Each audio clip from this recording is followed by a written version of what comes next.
Friends or communications entitled How to Live Long and Successful. How to live a long life and a successful life. Let us first of all emphasize that God is the giver of life. He gives and He keeps. In the Old Testament, we read about Job. He was supposed to be the richest man in the East. He had children, he had animals, he had servants, he had fields. And Job lost everything in a short space of time. His children died in a storm. Job mourned for his children. He said, the Lord gave, and the Lord has taken away.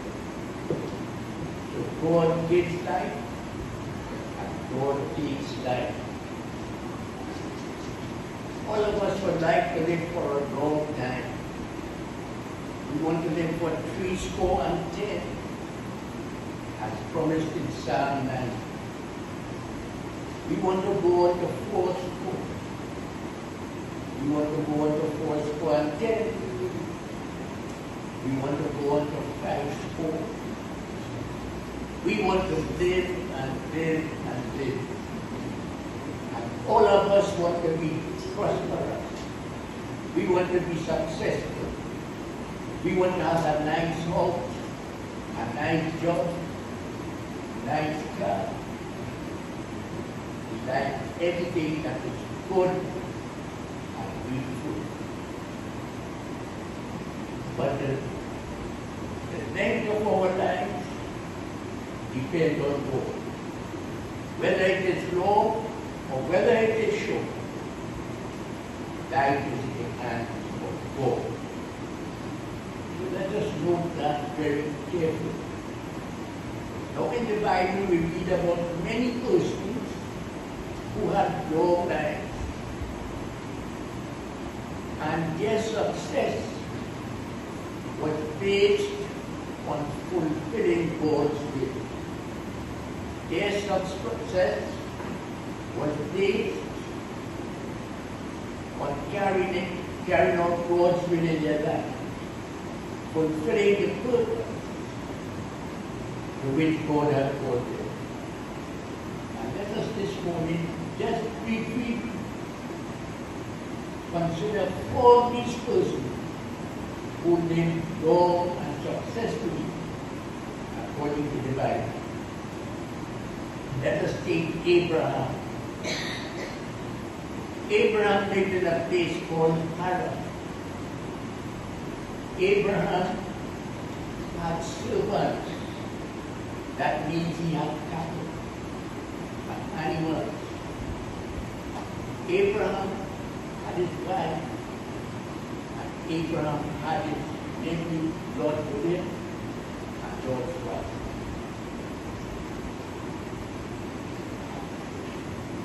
Abraham lived a very comfortable life, and Abraham was happy. But all of this was going to change, because God called Abraham, and he said to him, Abraham, I want you to leave Haran and go to another place that I will show you. Don't be afraid. I will be with you. I will take you there safely. I will prosper you. I will give you descendants. You will become the father of a great nation. And those who curse you, I will curse. And those who bless you, I will bless. And Abraham immediately packed up all his people, all his belongings, and with faith in God, Abraham went where God led him. And Abraham, God led him to the land of Canaan. And we know the story well. There Abraham had descendants, he prospered, he became the father of a great nation. God blessed him.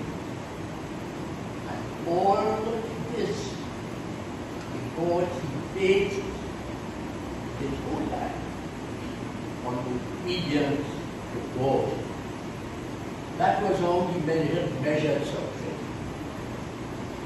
Let us take another example of Abraham's obedience to God.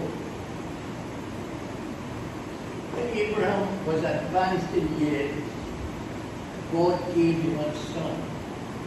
At that time, that was his only son. That was his only child. And he loved his son so much.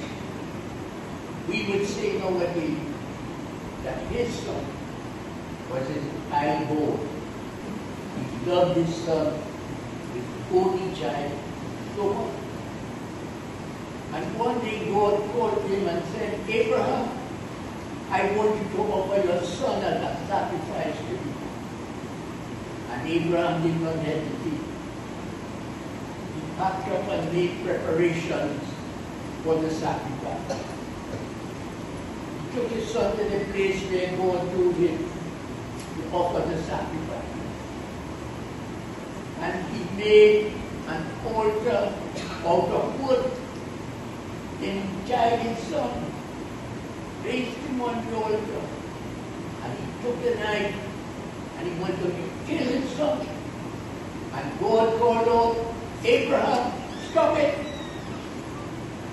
Now I do how much you honor and obey me.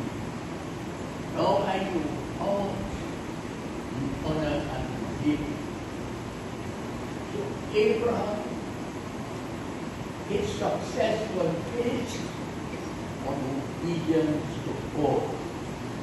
His whole life was about obeying God. The Bible tells us that Abraham died when he was 175 years old. He lived long, had a successful life. Then let us take Enoch. Enoch came from a family whose members lived long lives. And the Bible tells us two things about Enoch. First, Enoch had children. Enoch had children. You know, God has placed man and woman in the world to multiply and fill the earth. If we Presbyterians were doing that, all our children would have been filled. But Enoch was the father. He had children. One of his sons was Methuselah. And Enoch loved his children. He provided for them, took proper care of them.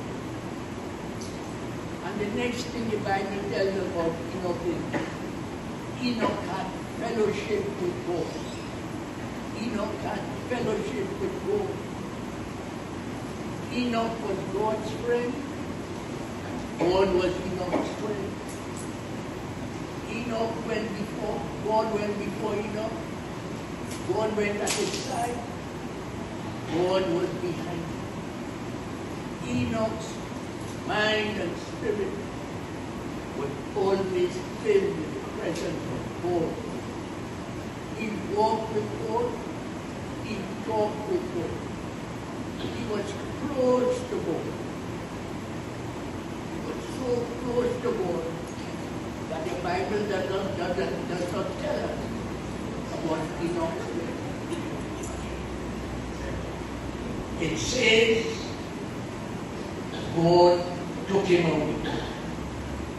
He was so close to God, God took him away. And when God took him away, he was 365 years of age. God took him away. Enoch had a successful life. And his success was based on fellowship with God. And he lived a long time. Then let us take Moses. Moses was a shepherd boy. And his ambition in life was to be a leader of God's people. He was a shepherd. He led sheep. One day while he was attending to his sheep, he saw a bush burning. So he went to see what this was all about. Because the fire was there in the bush, but the bush was not being consumed. It was not being turned into ashes. So he went to see what this was about. And God called him out of the bush. God said to him, Moses, I want you to go down to Egypt and free my people. They are slaves in Egypt. They are suffering. They have to work hard. They have to turn straw into bricks. And they are treated badly. I want you to go down to Egypt and tell the king, let my people go. Abraham made an excuse, but no excuse was going on for God. And Abraham did go to Egypt.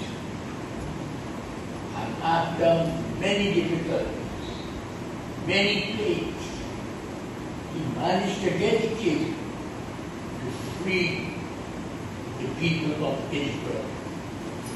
And when they were freed, Moses was their leader. Moses went in front of them. Moses led them out of Egypt. Moses led them through the Dead Sea on dry land. Moses led them through the desert. Moses led God's people everywhere God wanted them to go. Moses led the people to Mount Sinai. And Moses told the people, stay here at the foot of the mountain. I am going up the mountain. I am going to talk with God. And Moses went up to the top of the mountain, and the people stayed at the foot of the mountain. And God spoke to Moses. And God gave Moses the 10 Commandments written on 2 tablets of stone. 10 Commandments written on 2 tablets of stone. Worship God and God alone. Love your neighbor and you love yourself. Work 6 days and the next day you have to rest. Do not steal. Do not commit adultery. Do not give false evidence against anyone. Don't have your eyes on your neighbor's wife or anything anybody else owns. And Moses took these commandments written on the tablets of stone and he came down the mountain. And when he came down the mountain, he was angry. He became an angry man. And he threw the tablets of stone on the ground. And the tablets were broken because he saw the people of Israel worshipping an idol. So he threw the tablets of stone on the ground. And the 2 tablets were broken with the commandments on them.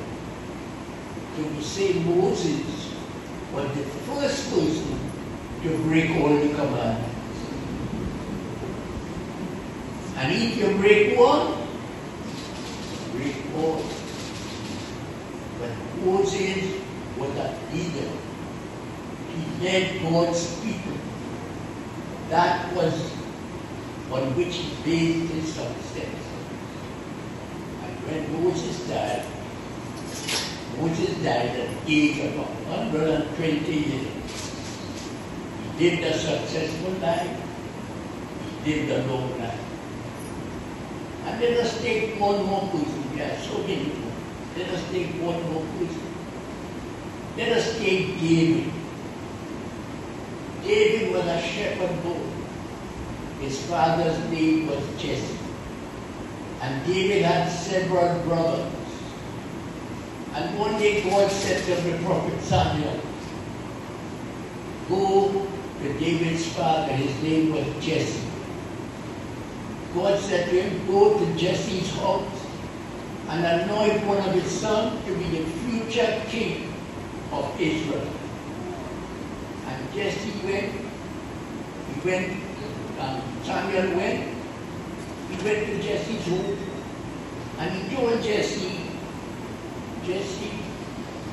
I want you to join with me in offering a sacrifice to God. But before we do that, God wants me to anoint one of your sons as the future king of Israel.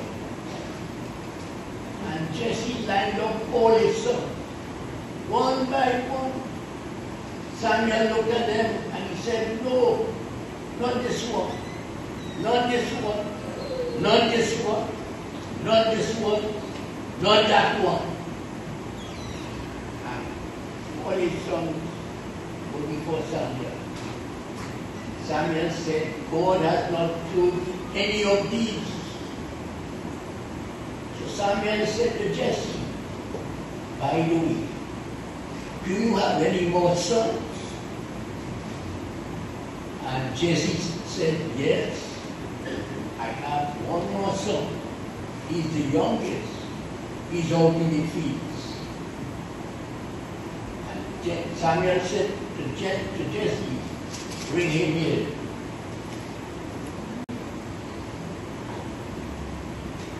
And David was brought before Jesse, was brought before Samuel. And when Samuel saw David, David was a handsome young man. And the Bible says his eyes sparkled with evening sweet eyes. But when Samuel saw him, Samuel said, this is the one. God has chosen him. Let us anoint him. And in front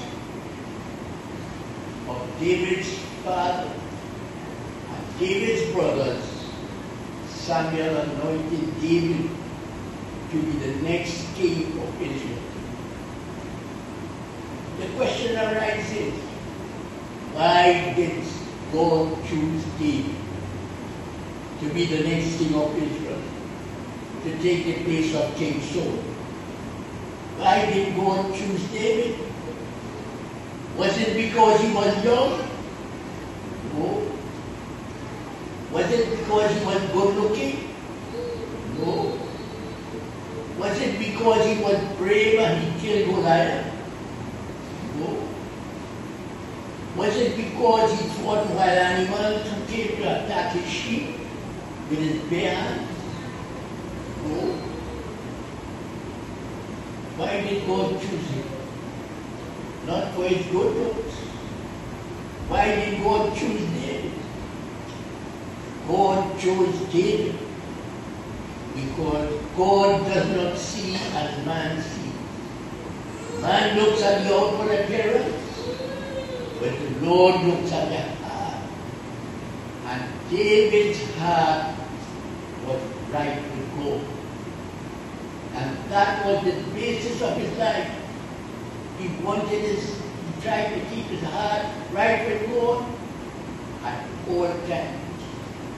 Of course he made mistakes. But every time he made mistakes, he repented. God forgave him. His heart was right again with God. Now we are not told how long David lived. But he was a young man when he was anointed to be king of Israel. Then he had to wait until King Saul died to take his place. Then he served Israel as king for 40 years. So he would have lived a long time.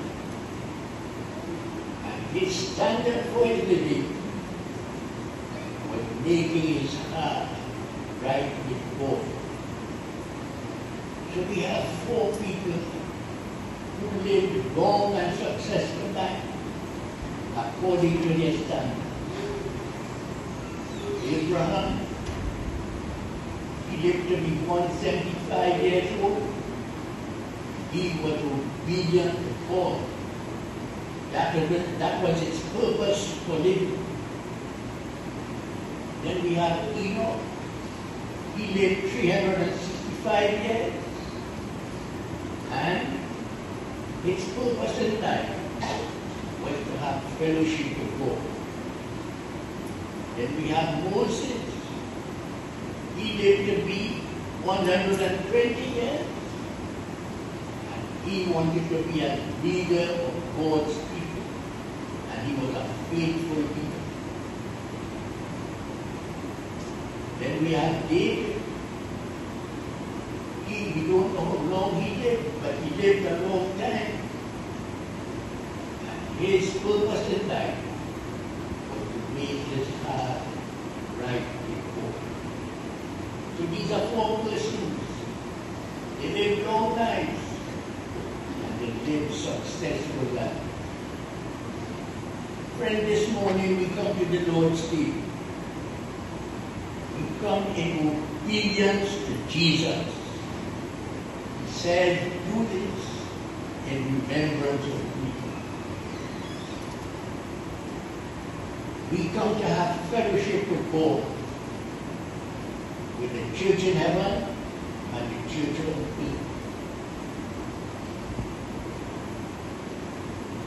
We come because we want our hearts to be right with God. And these should be our aims and objectives in life. And if we follow these objectives and the examples of these four people, may God grant us long and successful life.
holy in every way, and keep your whole being, spirit, soul, and body, free from every fault, until the coming of the Lord Jesus Christ. May the Lord bless you and keep you. May the Lord make his light shine upon you. May the Lord make you his favorite people. And may he always bless you and bless all of us. In the name of the Father, and of the Son, and of the Holy Spirit.